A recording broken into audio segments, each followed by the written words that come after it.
In a previous video, I mentioned the term Jus Soli, which is the Latin term for citizenship by birth.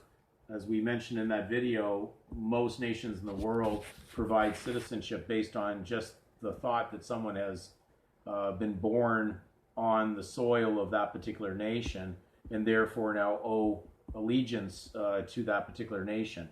But because duties, debts, and obligations, as stated in the previous video, come with legal citizenship because it's contract law. It's called the implied social contract. Not really, it's not a real contract because no one could be born a citizen of any nation because no child could ever enter into a contract in law, nor be held liable to a contract. So therefore, it's an implied fraud, implied social contract, also called the leviathan by terminology. Interestingly, they call it the leviathan, the serpent contract.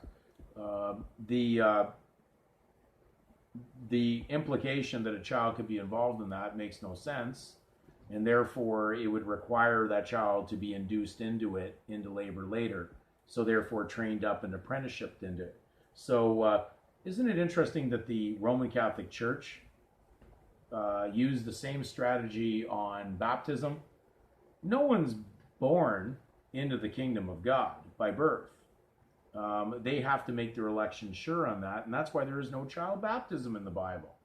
So shame on anybody doing child baptism.